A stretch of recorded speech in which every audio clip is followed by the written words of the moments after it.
Hey, y'all, welcome to another episode of Saturdays Rewritten here on YouTube or your favorite podcast listening platform. Today, we've got a lot to get into. We got to dive into the conference championship predictions, my guesses on who is going to win the SEC, the Big Ten, the ACC, and the Big 12. We're going to stick with the Power Four, and then I'll have a G5 prediction when it comes to who's going to make the playoff as the 12th seed in my next episode, where I break down the playoff bracket, how I think it's going to go down. Before we do this, however, before we dive into these conference predictions, if you would leave me a like on this video and subscribe to my channel, that would really mean a lot. It would really help me with the algorithm, as I think I'm just over 200 subscribers right now. Much appreciated to those of you who are giving me your time and attention. And then those of you who are listening on podcast, we're also on podcast. If you would hit the follow button, if you would leave me a 5-star review, all of that is much appreciated. So without further ado, guys, let's dive in to these conference championship predictions and how we think it's going to shake out.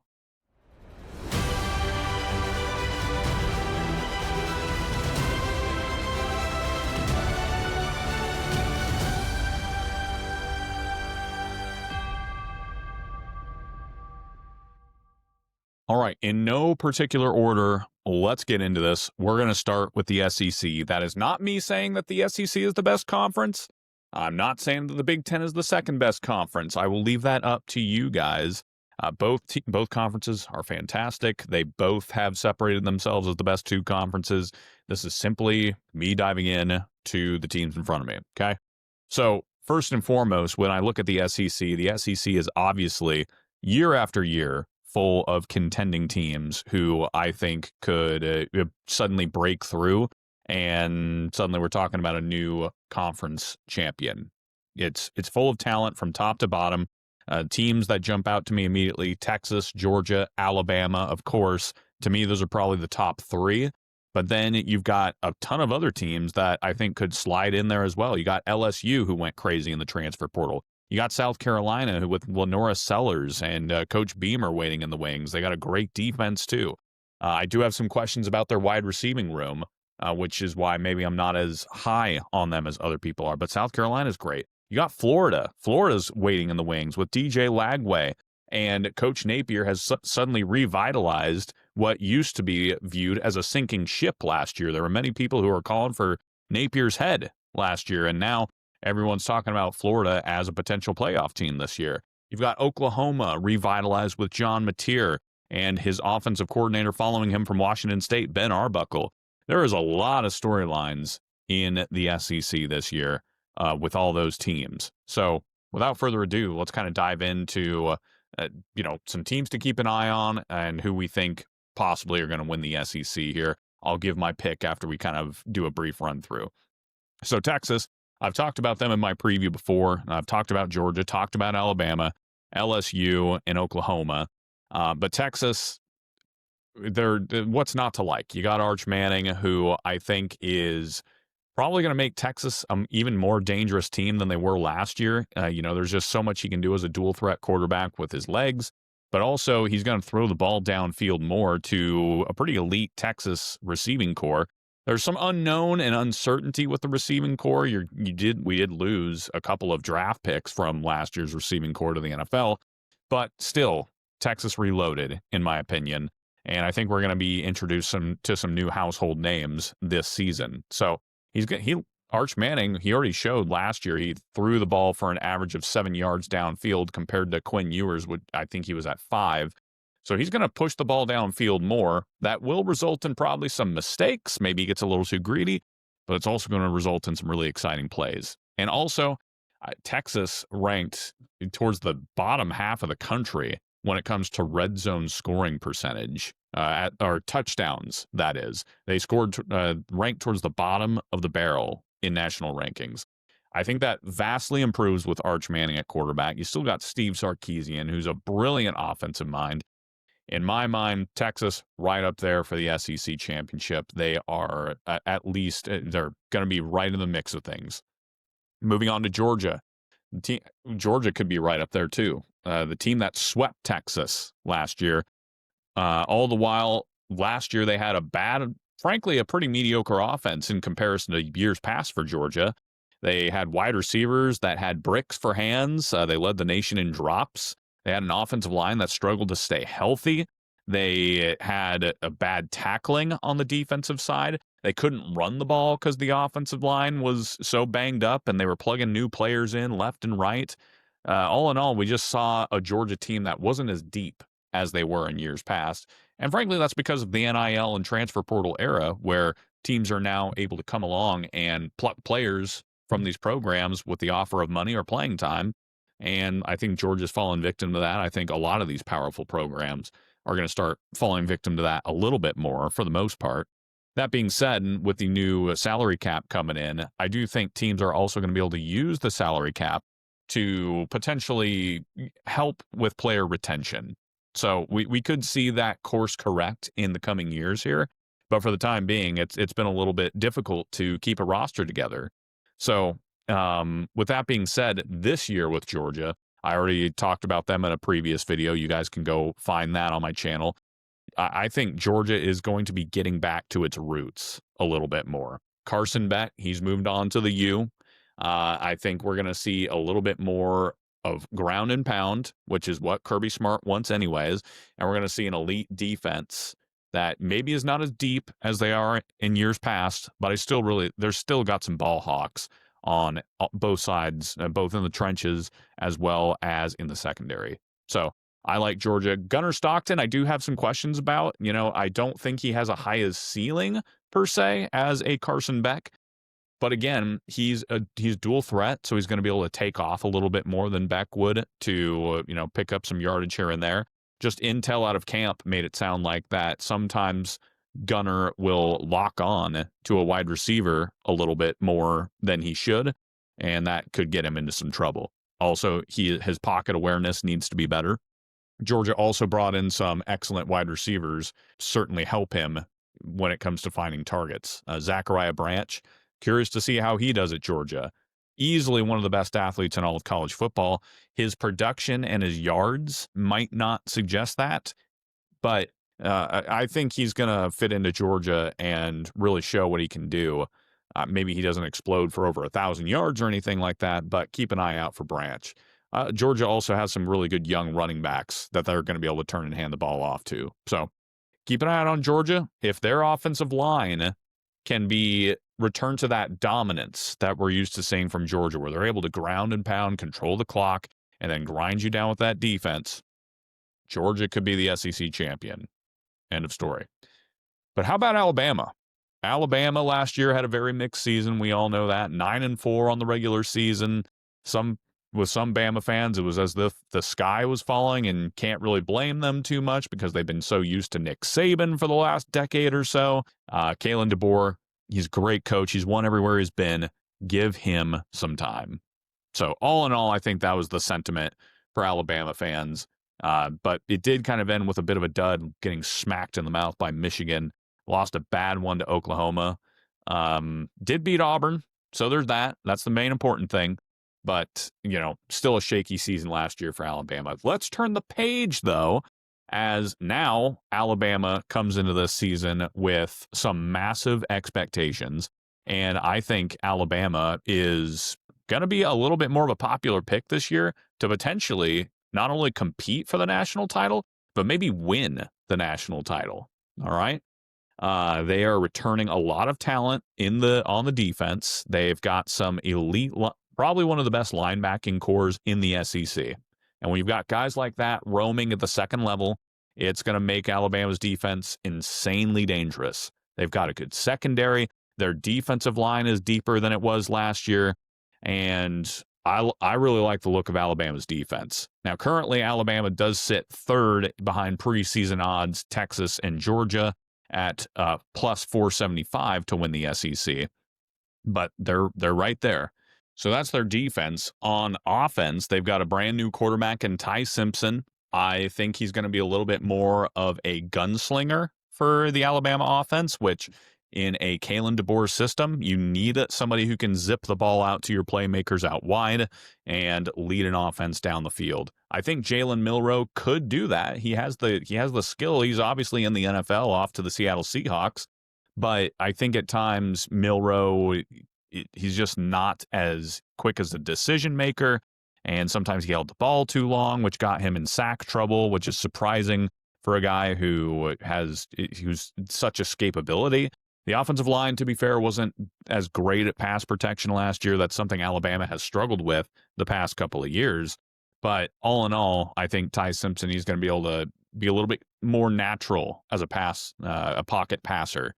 They've also got some other studs to consider on offense. You've got Ryan Williams, of course. He's going to be a sophomore now at wide receiver.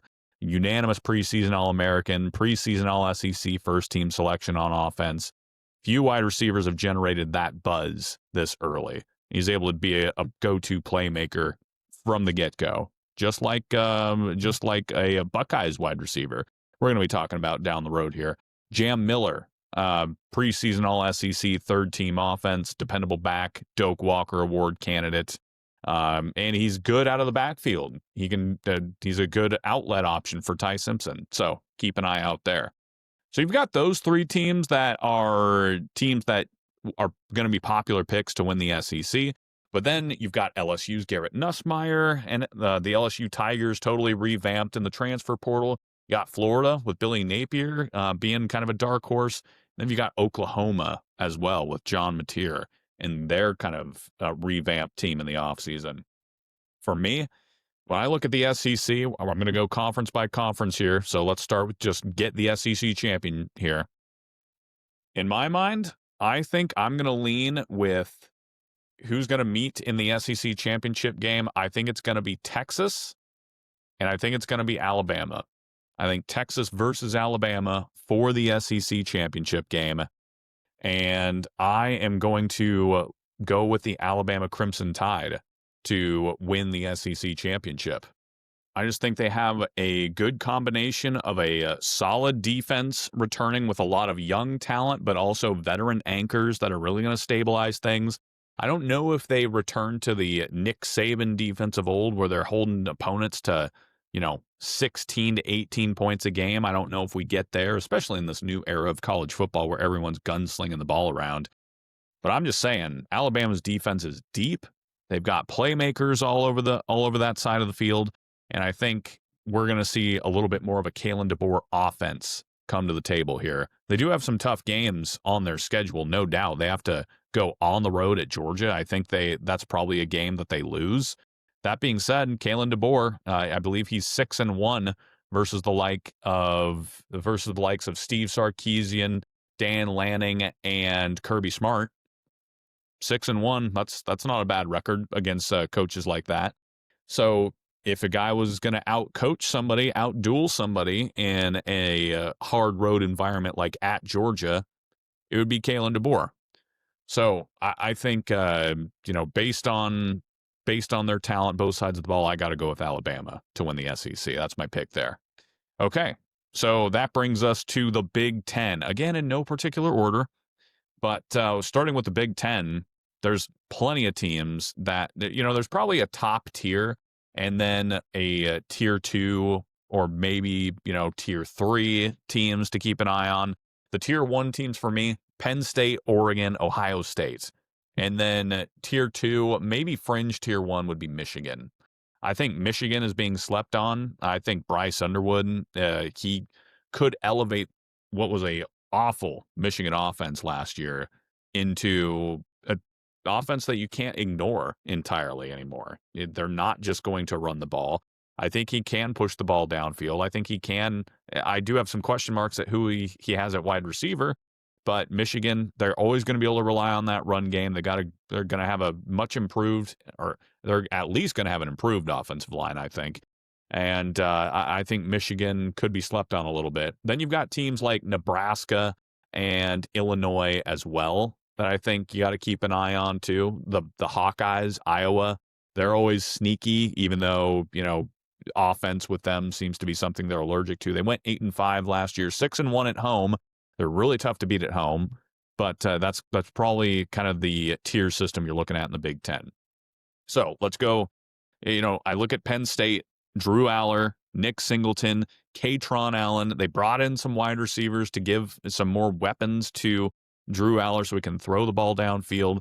And their defense, they do lose some talent, obviously, to the NFL draft this year, but they've got some dogs on that side of the field. You can go watch my Penn State breakdown if you want in one of my other videos. And they've got talent in the secondary. They're going to be looking at a 4-2-5 system. They bring in defensive coordinator from Ohio State after he changes jobs. And I don't know. I think this could be the year where Coach Franklin might get the job done. We'll see. Oregon. How about Oregon? You got Dan Lanning, one of the best coaches in college football. You got Dante Moore, a potential Heisman sleeper. Just throw him out there. If Penn State didn't have two backs like Nick Singleton and Katron Allen, I think either one of them could potentially challenge for the Heisman Trophy. That's how good Penn State's backfield is, by the way. But Oregon, they've got a good running back in their own right. They got a good offensive line. I do have questions about their physicality in the trenches. We saw last year against Ohio State in the Rose Bowl where suddenly Ohio State just blew them out of the building. It could have just really been a bad game, but we'll see. Dan Lanning has put an emphasis on recruiting for the trenches in the past, so I don't think it's necessarily a huge weakness, just have some question marks about it. I think Oregon is set up to have a fantastic run for this college football season. And I think they could. Their schedule sets up well, too. Penn State's schedule sets up well. Oregon and Penn State do meet each other in about the halfway point of the season at Happy Valley. But then Penn State, they dodge Michigan. They only have to play at Ohio State. Only. I say that like that's an easy one. That's been their kryptonite for years now. So we'll see if they can finally get it done. But for Oregon, their schedule sets up nicely. Really love Dante Moore. Could be a Heisman sleeper. Could be a special year for the Ducks. Ohio State with Julian Sayin. That's kind of a question mark for me. How is he going to do replacing the likes of Will Howard? How's Ohio State's offense going to look with the new offensive coordinator? They got a new defensive coordinator in Matt Patricia. How's the team going to look with all this shuffling around? They lose both coordinators in the offseason. I do kind of have some question marks to see how the play calling is going to go. Brian Hartline, he's been with the program a long time as the wide receivers coach. He was an offensive coordinator at one point, but Ryan Day assumed a lot of the play calling duties here. So in theory, Brian Hartline's getting the keys to the Corvette, ladies and gentlemen. How's he going to do? And they get tested right out of the gate against Texas, a team who I think is probably going to challenge for the SEC and challenge for the college football playoff championship. How are they going to do? I do have some question marks with Ohio State, but I still think they've got good returning talent on defense. They've got talent on offense that even though these are going to be guys who are stepping from a bench role or a backup role into the starting role, they still got action on the field last year. So even though they lost a ton of talent to the NFL draft last year, I still think these are going to be really talented players that are taking their place and are future NFL draft picks in their own right in a lot of cases. So Ohio State's going to be fine, but I do have some question marks. And then I already talked about Michigan. Bryce Underwood, tough defense. They survived the NCAA. I knew nothing was going to happen with that NCAA ruling, by the way. Nothing happens. Big, massive fine, for those of you who don't know, $20 million. They lose. Sharon Moore has to sit out a couple of games or something like that. Michigan already got to choose a couple of them. So basically a slap on the wrist. Nothing happened, and they're moving on. But I expect Michigan to be up there. Nebraska, honestly, I think Nebraska could win 10 games. Their schedule sets up very nicely. They don't have to play Ohio State. They do get Michigan at home. Nebraska could eke out 10 wins, no problem, and could be challenging for the college football playoff. I don't think they win the Big Ten, and I still think they're probably a year or so away from being at that next level. We'll see if the coaching staff out there can get it done, but Nebraska's on the fringe. And then I would also throw in Illinois. They won 10 games last year. They're returning their starting quarterback. Brett Bielema has got the Illini heading in the right direction. I don't think they win the Big Ten, but I think they're going to be a problem. So who wins the Big Ten, Garrison? That's the question. To me, Penn State and Oregon. Those are my two that are going to be in the Big Ten championship game. I think Penn State finally gets it done, gets that monkey off their back against Ohio State, and they are off to the Big Ten championship game. And I have Penn State beating Oregon to win the Big Ten championship. And finally, James Franklin is vindicated. You know, a first for him. Ryan Day, a first for him last year, wins the national championship. People are calling for his job. People want him gone, and he wins the national championship last year. I think James Franklin, I don't know if I have, I don't know if I have Penn State winning it all. You'll have to watch out in the next episode. But he finally does it in the Big Ten. And Penn State finally breaks through. They've got the roster to do it. They've got the starting quarterback who can, lead the way. I like Penn State. Okay. That brings us to the ACC, which in my opinion is a little bit more clear-cut, to be frank. I think Clemson's really dang good. And I think Clemson is the clear favorite to win the ACC. They just got a huge returning production, 86% roster production returning. Cade Klubnik is back. He had 40 total touchdowns last year, 6 interceptions. The dude's just really stepped up. Elite talent on offense and defense. And you got NFL draft picks both sides of the ball. Dabo Swinney's done it again, and I think this Clemson team is going to be a force to be reckoned with come playoff time. Miami is probably the team to me that challenges Clemson the most. I like what Mario Cristobal has done. He's brought in Carson Beck for $4 million. They've brought in some guys in the trenches that are hopefully going to help Miami when it comes to physicality. They brought in some guys on the back end to hopefully shore up the defense and the secondary. They've emphasized tackling in the offseason. Maybe Miami figures it all out, and suddenly Miami is a big-time force to be reckoned with. But I just have big questions about their defense. Last year, they were a bunch of turnstiles, couldn't stop anybody. Do we really expect them to just flip the script and suddenly they're perfect? I don't know. I don't know. Can they stop Clemson? That's the big thing for me. So, and right off the bat, they do have to play Notre Dame. We're going to get a little bit of a sense of where Miami is as a team. They do have a pretty favorable schedule. Granted, it is the ACC, so the schedule's not as intense. They don't leave the state of Florida until November 1st, ladies and gentlemen. They play Notre Dame at home. They play Bethune-Cookman at home. South Florida at home. Florida at home. Florida State on the road, still Florida. They host Louisville. They host Stanford. And then they finally go on the road to SMU, November 1st. So on that hand, I could see maybe some excitement for Miami. But I think Florida's going to give them a hard time. I think Notre Dame's going to give them a hard time. And that could rock the boat a little bit for Miami. So we'll see. They've got some playmakers, that's for sure, but a lot of question marks for me with Miami. And then, in my mind, Georgia Tech and Louisville.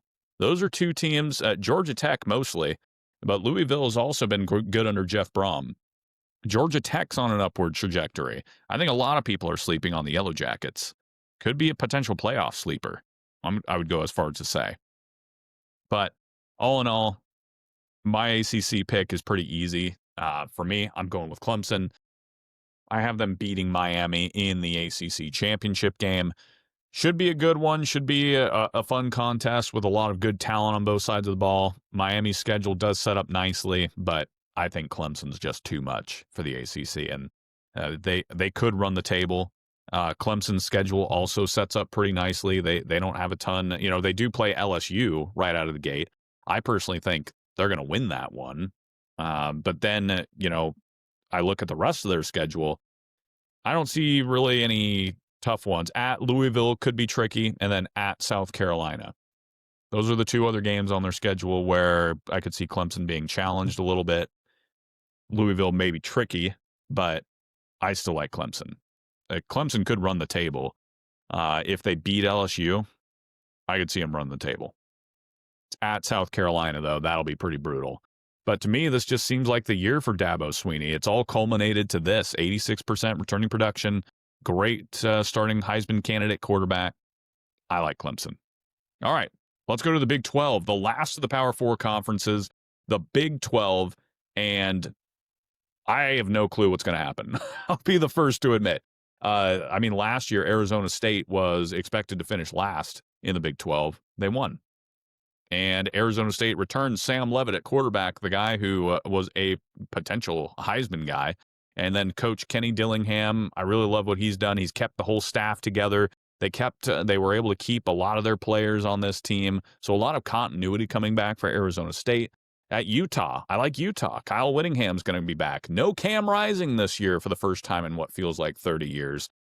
They brought in a lot. They brought in a lot of guys from the transfer portal after going 7-5 last year. A lot of injury trouble, a lot of roster turnover, contributed to that. But I like Utah. I think they could be a team that challenges in the Big 12. Texas Tech, they just went crazy in the portal. They spent a lot of money. They got a lot of oil money at Texas Tech. They're going to be a team that's on the rise, ladies and gentlemen. I like the Red Raiders. That being said, I'm going to go with Arizona State and Utah. And I'm going to go with Arizona State again. I just like Sam Leavitt. I like the continuity aspect of this Arizona State team, but I think Utah is going to challenge, and it's going to be an interesting game out of those two. Utah could be also challenging for the college football playoff. We'll see, though. The committee, of course, is going to lean heavily in the favor of the SEC and the Big Ten, but maybe Utah is able to sneak in there with a 10 or with a 10-win season, something like that. But, ladies and gentlemen. And you know what? We didn't even mention Baylor, Kansas State, or Iowa State. Iowa State, by the way, just beat Kansas State today at time recording 24-17 over in Ireland. So all that to say, it could go crazy in the Big 12, but I think Arizona State's the best bet. What do you guys think? Comment below. Give me your conference champions, and stay tuned for my next episode where we're going to dive into the my playoff bracket. And I want to hear your all's playoff bracket too. It's just so good to have college football back. I was watching the Iowa State game, Kansas State game today. It's back, folks. We made it. So, without further ado, don't forget to like and subscribe to this video, to my channel. It'd be greatly appreciated, and I will see you guys next time.